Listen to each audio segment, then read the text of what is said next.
Buenos días. El tema de esta clase va a ser sobre hemograma. El hemograma se define como el cuadro o fórmula hemática que expresa los distintos elementos formes de la sangre en sus valores absolutos o relativos. Todas las células sanguíneas provienen de una célula madre que se encuentra a nivel de la médula ósea y que es pluripotencial. Por diferenciación va a formar la serie roja, las plaquetas y las células que constituyen la serie blanca.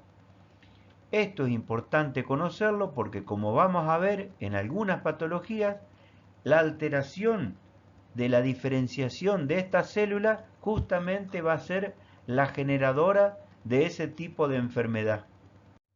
El hemograma está constituido por elementos que representan a la serie roja, los leucocitos o glóbulos blancos, las plaquetas. Referidos a los glóbulos rojos tenemos la cantidad absoluta de los mismos glóbulos rojos o hematíes. En los hombres es normal de 4.500.000 a 5.500.000 por milímetro cúbico, en las mujeres de 4 millones a 5 millones por milímetro cúbico. El otro elemento que tiene relación con la serie roja es el hematocrito. Un hematocrito es una relación porcentual del plasma con los distintos elementos formes de la sangre. Esto es tanto con los glóbulos rojos como los glóbulos blancos y las plaquetas. Como lo que predomina en la sangre son los glóbulos rojos, se toma en realidad como una relación porcentual del plasma con los glóbulos rojos. El valor normal en los hombres es de 42 a 52%, en las mujeres de 36 a 46%, y el otro dato relacionado con la serie roja es la cantidad de hemoglobina, que es el pigmento que está dentro del glóbulo rojo y es el encargado de transportar al oxígeno. El valor normal en los hombres es de 14 a 18 gramos por ciento o por decilitro, en las mujeres de 12 a 16 gramos por ciento o decilitro. Los glóbulos blancos, el valor normal es de 4.000 a 9.000 por milímetro cúbico. Y las plaquetas, el valor normal es de 150.000 a 400.000 por milímetro cúbico. En cuanto a las alteraciones de la serie roja, tenemos disminución del número de hematíes, hemoglobina y o del hematocrito. Esto constituye los cuadros de anemia. O puede haber un aumento del número de hematíes por hiperplasia del sistema eritropoyético y esto constituye los cuadros de poliglobulia. Entonces, como vimos recién, la anemia se produce cuando hay un descenso en la cantidad de glóbulos rojos, hematocrito o la cantidad de hemoglobina. El dato más importante para el diagnóstico de anemia es el descenso en la cantidad de hemoglobina. Cuando ésta se reduce por debajo de 13 gramos por decilitro en los hombres o de 12 gramos por decilitro en las mujeres, aparece anemia. Se las puede clasificar desde el punto de vista etiopatogénico, las hay regenerativas o periféricas. Esto quiere decir que los glóbulos rojos se pierden por hemorragias o se destruyen, se hemolizan y la médula tiene capacidad de regenerar esos glóbulos rojos que se van perdiendo. Las A regenerativas o centrales se producen cuando el déficit está a nivel de la médula ósea. Hay una patología que impide que los glóbulos rojos se formen justamente a nivel de la médula. Y de acuerdo al índice eritrocitario hay microcíticas, glóbulos rojos más pequeños que los normales, normocíticas, que son glóbulos rojos de tamaño normal, o macrocíticas, glóbulos rojos de un tamaño mayor al normal. También pueden tener características que va a depender de la cantidad de hemoglobina, de ser hipercrómicas, tiene un tono rojizo más intenso que el normal, pueden ser normocrómicos, el color del glóbulo rojo normal, o pueden ser hipocrómicas cuando el tono que tiene el glóbulo rojo es más tenue, más apagado que el rojo normal. Cuando se presenta el cuadro de anemia, puede generar, como vimos la clase pasada, un síndrome anémico. Allí vimos el mecanismo fisiopatológico que genera los signos y síntomas del síndrome anémico y todas las causas que los pueden producir. Ahora solamente me voy a referir a los síntomas y signos que tiene un paciente que justamente está anémico y que tiene el síndrome. Dentro de los síntomas tenemos disnea, palpitaciones, puede tener angina de pecho, trastorno del sueño, hipersomnia, habitualmente tiene más sueño que el normal, cefalea, irritabilidad, falta de concentración y memoria, calambres musculares, esto es porque hay hipoxia a nivel muscular, astenia, intolerancia al frío, disminución de la libido. Y dentro de los signos tenemos palidez en piel y mucosas, esto es característico de los pacientes con anemia, taquicardia, presencia de soplos cardíacos, pliegues cutáneos en las palmas. Lo opuesto a la anemia son las poliglobulias. La poliglobulia se produce cuando el hematocrito es mayor a 52%, la hemoglobina es mayor a 17 gramos por decilitro y la cantidad de glóbulos rojos de Matías es superior a 5.700.000 por milímetro cúbico. Las poliglobulias se pueden clasificar en absolutas y relativas. Las absolutas tenemos poliglobulias secundarias a estímulo hipóxico, por ejemplo, en hipoxia crónica como la de la enfermedad pulmonar obstructiva crónica, en algunas cardiopatías o en personas que viven en las alturas por encima del nivel del mar, donde la saturación de oxígeno es menor al 21% y eso le va a generar este estímulo hipóxico que provoca la poliglobulia. Y las otras son las policitemias primarias o policitemia vera, donde hay una enfermedad mieloproliferativa, donde no solamente aumenta la cantidad de hemátides, sino que habitualmente aumenta también la cantidad de plaquetas y de granulocitos, de glóbulos blancos. La relativa es cuando hay una pérdida de líquido, vómito, diarrea, que provoca cuadros de deshidratación. Entonces lo que vamos a tener es un aumento relativo del número de glóbulos rojos, hemoglobina, hematocrito, justamente por la pérdida de líquido. La presencia de poliglobulia genera un cuadro clínico que está constituido por, como signos, fundamentalmente va a tener rubicundez, pueden presentar cianosis, hemorragias nasales, hipertensión arterial, cuadros de tromboembolismo. Y como síntomas fundamentales, mareo, acúfenos, estos son zumbidos de oídos, cefaleas, trastornos visuales, disnea, fatigabilidad, angina de pecho. Dentro de la serie blanca, como forma de expresión de la misma, tenemos lo que se denomina la fórmula leucocitaria, que está compuesta por los granulocitos y los agranulocitos.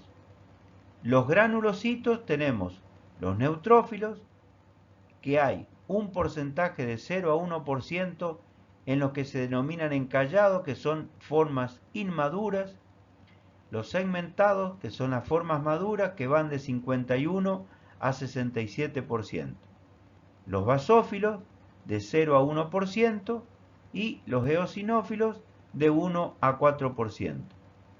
Dentro de los agranulocitos tenemos los linfocitos, que van del 25 al 33%, y los monocitos, que van del 2 al 6%. Las alteraciones de la serie blanca tienen una nomenclatura que es la siguiente. El aumento del número de leucocitos se denomina leucocitosis. Si aumenta el número de neutrófilos, se denomina neutrofilia. De los basófilos, basofilia. De los eosinófilos, eosinofilia. De los linfocitos, linfocitosis.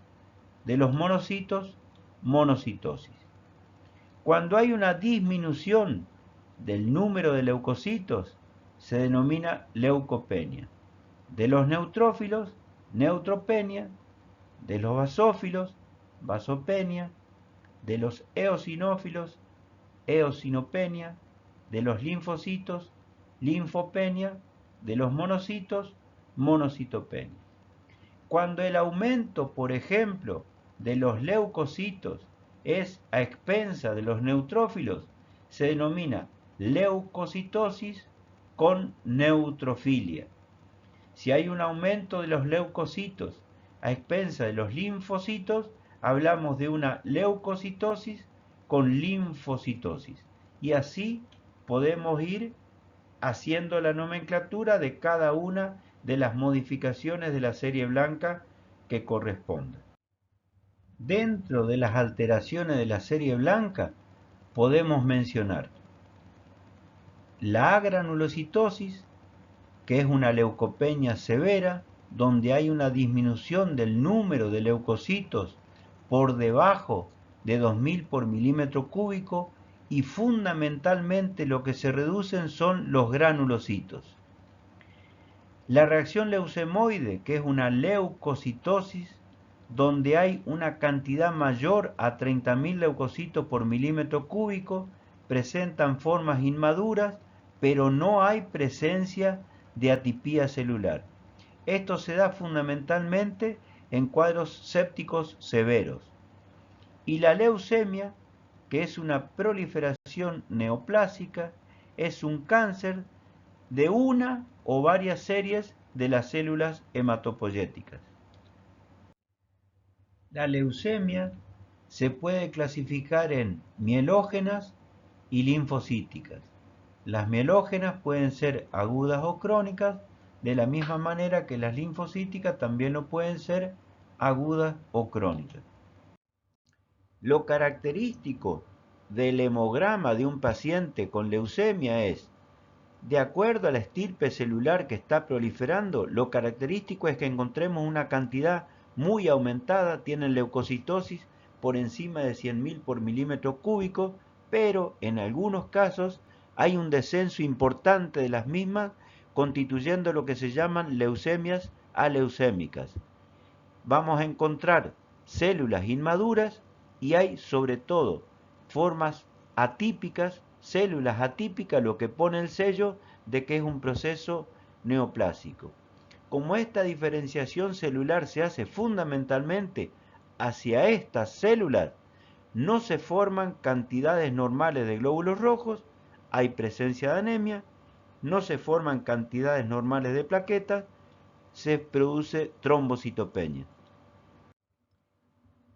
Estas son algunas manifestaciones bucales de la leucemia. Podemos encontrar agrandamiento gingival por infiltración de células leucémicas, en algunos casos acompañada de hemorragia, presencia de exulceraciones y manifestaciones de infecciones oportunistas como candidiasis.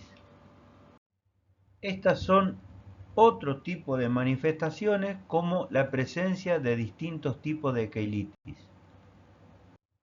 Entre las alteraciones de las plaquetas podemos tener disminución, trombocitopenia cuando es menor a 150.000 por milímetro cúbico, y casos de trombocitosis donde hay un aumento de la cantidad de plaquetas por encima de 400.000 por milímetro cúbico. Las trombocitopenias habitualmente provocan lesiones de tipo hemorrágica, y las trombocitosis lo que van a producir son fenómenos protrombóticos. Les muestro a continuación un valor promedio de los distintos componentes del hemograma. Glóbulos rojos, 4.500.000 por milímetro cúbico, hemoglobina 14 gramos por decilitro o por ciento, hematocrito 40%, leucocitos 7000 por milímetro cúbico, los neutrófilos 65%, basófilos 0%, eosinófilos 1%, linfocitos 28%, monocitos 6%, plaquetas 300.000 por milímetro cúbico. A continuación vamos a ver otro tema que es un síndrome y es síndrome febril. Definimos al síndrome en forma genérica como un conjunto de síntomas y signos que evolucionan más o menos simultáneamente, que dependen por lo general de una misma fisiopatología y que obedecen a varias etiologías. Para el caso del síndrome febril vamos a ver entonces cuáles son sus signos y síntomas, los cambios fisiopatológicos que aparecen en las funciones de los órganos o tejidos durante el curso de una patología y cuáles son sus probables etiologías.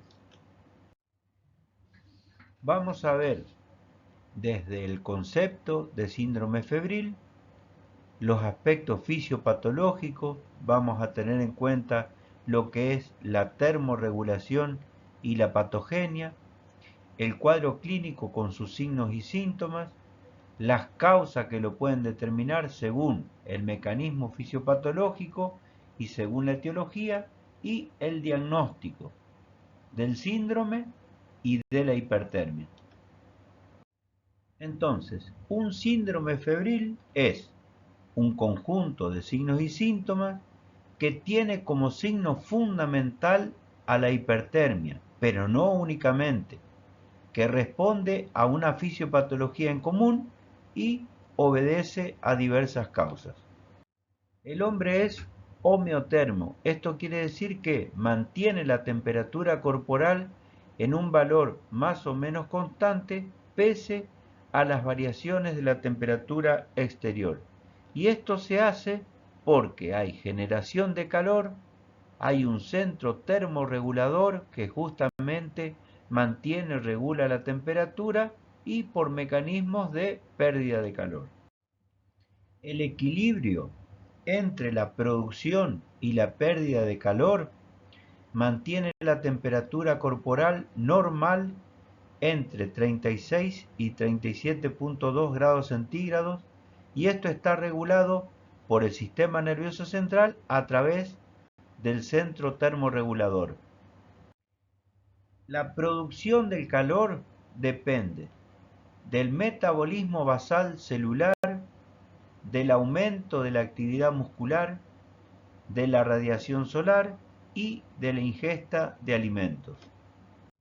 La pérdida de calor depende de la rapidez de la conducción del calor desde los órganos y tejidos a la piel y de la rapidez de la transferencia del calor desde la piel al medio ambiente.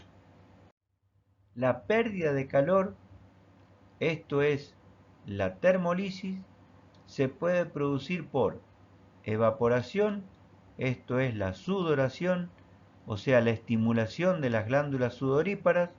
Cuando no es muy manifiesta se denomina perspiración. La conducción es la transmisión de la temperatura de un objeto a otro. Esto se utiliza como forma terapéutica de descenso de la temperatura, por ejemplo cuando aplicamos paños fríos sobre la piel. La convección, que sería la transmisión de la temperatura a través de un medio como es el físico del organismo al aire, este es el efecto del ventilador que va renovando el aire circundante y de esa manera provoca un descenso de la temperatura.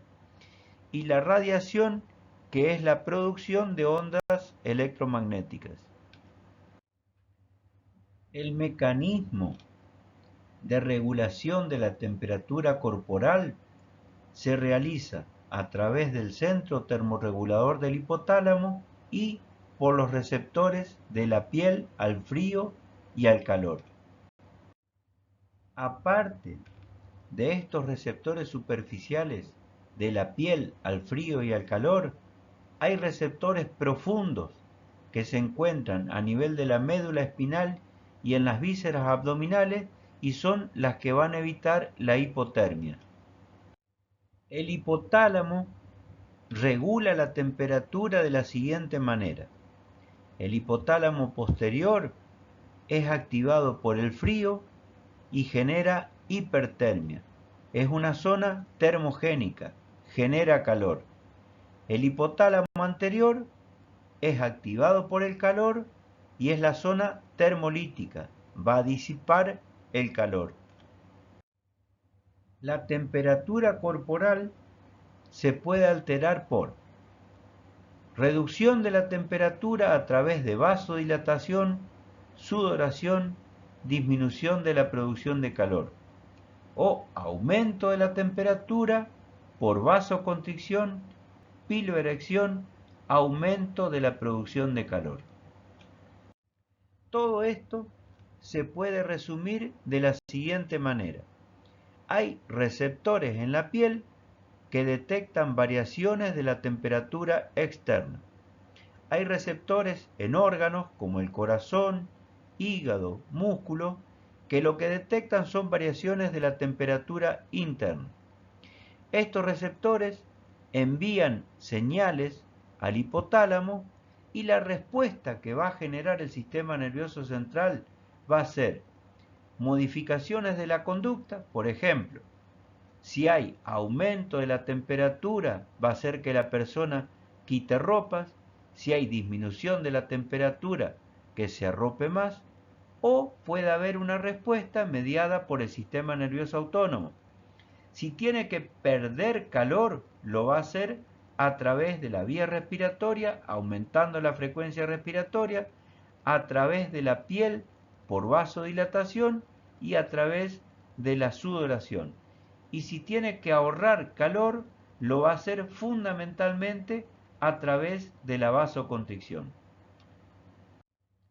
Hay distintas teorías que tratan de explicar justamente la generación del síndrome. Uno es la liberación del pirógeno endógeno. El otro es la alteración del sistema periférico de termorregulación. Y el otro, la alteración del sistema central de termorregulación. La teoría del pirógeno endógeno se explica de la siguiente manera.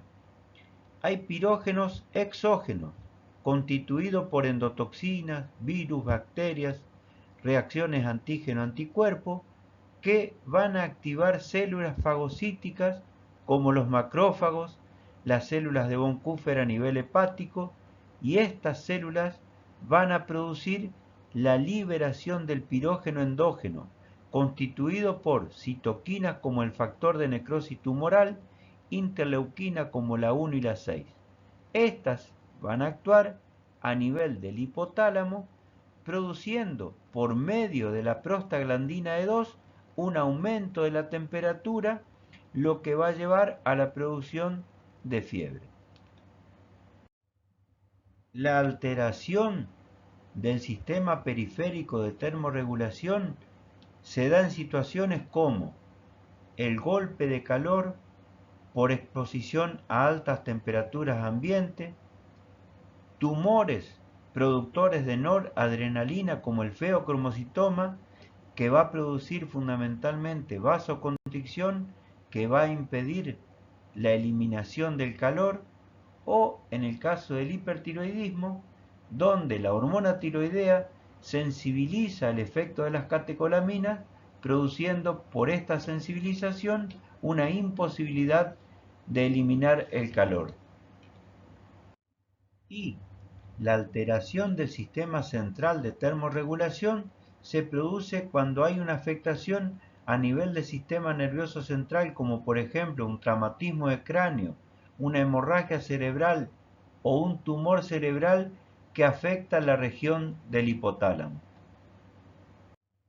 El cuadro clínico de este síndrome está constituido por signos: tiene hipertermia, o sea, tiene aumento de la temperatura corporal. Taquicardia, aumenta la frecuencia cardíaca. Por cada grado de aumento de temperatura, aumenta 10 latidos por minuto. Presencia de taquipnea, aumenta la frecuencia respiratoria como una forma de perder calor. Oliguria, se reduce la diuresis. Puede haber rubicundez cuando hay vasodilatación y en algunos casos hay presencia de palidez cuando hay vasoconstricción. Escalofríos, convulsiones y puede llegar al delirio, incluso al coma. Esto sobre todo se ve en los extremos de la vida. Síntomas: tiene cefalea, palpitaciones asociadas a la taquicardia, anorexia, mialgias, artralgias. Las causas de este síndrome las podemos dividir en según el mecanismo fisiopatológico y según la etiología. Entre las causas relacionadas al mecanismo fisiopatológico tenemos aumento de la producción de calor, como en el hipertiroidismo, reducción en la pérdida de calor, como vimos recién en el caso del feocromocitoma y en el hipertiroidismo, o por alteración del centro termorregulador, como ocurre en los accidentes cerebrovasculares, caso de tumores cerebrales, traumatismo de cráneo. Según la etiología, tenemos causas infecciosas como las bacterianas, las parasitarias, las virales, las micóticas. Inflamatorias como las enfermedades autoinmunes del tipo la artritis reumatoidea, lupus eritematoso sistémico. Enfermedades endocrino-metabólicas, el hipertiroidismo, tumorales, hipernefroma, esto es un tumor renal, el hepatoma, un tumor hepático, sarcoma, enfermedad de Hodgkin, leucemia. Otras causas son las nerviosas, como el caso de la histeria, y hay otras que se denominan misceláneas, que son otras. Y esto es un resumen del síndrome febril. Lo definimos como un conjunto de signos y síntomas que tiene como signo fundamental, pero no único, a la hipertermia, responde a una fisiopatología en común y obedece a diversas causas. Tenemos los signos y síntomas que lo constituyen, las alteraciones a nivel de la termorregulación que pueden llevar a la generación del síndrome y las distintas causas, las distintas etiologías. En cuanto al diagnóstico, tenemos el diagnóstico del síndrome, que lo hacemos, como vimos recién, por la presencia de los signos y síntomas que lo constituyen. Y el diagnóstico de la hipertermia, de la fiebre, que lo hacemos por la termometría clínica. El termómetro clínico, que es el termómetro de mercurio, está constituido por una varilla de vidrio, como en este caso, que es aplanada, en otros casos es de forma prismática. En uno de los extremos tiene un reservorio de mercurio que se llama bulbo, y este está conectado con la varilla a través de un sistema capilar. Está graduado de 35 a 42 grados en grados y en décimas de grado. Para realizar una correcta técnica de la toma de la temperatura, por ejemplo a nivel axilar, tenemos que hacer lo siguiente. Primero, hay que verificar que la columna de mercurio está descendida, tiene que estar en 35 grados para no falsear el valor de la lectura. Si no lo está, hay que hacer pequeñas sacudidas tomando el termómetro del lado opuesto al bulbo y descenderla. Colocamos el bulbo en la parte central de la axila por un periodo promedio de unos 5 minutos y luego lo retiramos y realizamos la lectura. El problema de los termómetros de mercurio es la toxicidad del mercurio. Cuando se rompen, el mercurio puede penetrar a través de la piel y generar efectos nefrotóxicos, por lo cual se utilizan otros tipos de termómetros como por ejemplo el digital, por ejemplo, que es un termómetro de oído, tiene un sensor infrarrojo que detecta la temperatura a nivel del tímpano, o estas tiras que son termosensibles.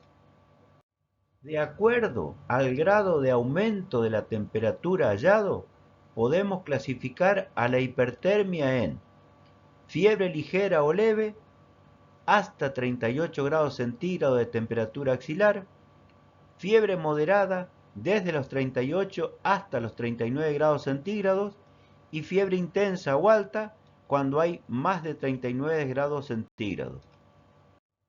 Si llevamos un registro de la toma de la temperatura, podemos construir estas curvas térmicas. En la ordenada se coloca la temperatura, en la abscisa se coloca el tiempo.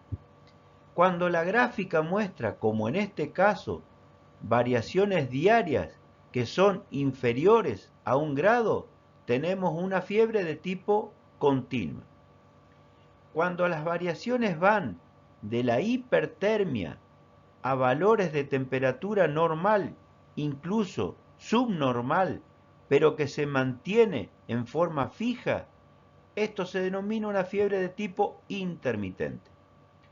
Cuando las variaciones diarias son superiores a 1 grado, pero nunca llegan a la normal, se denomina fiebre remitente. Y cuando hay días en los cuales el paciente está febril, días en los cuales está afebril y nuevamente vuelve a estar febril, esto se denomina fiebre recurrente.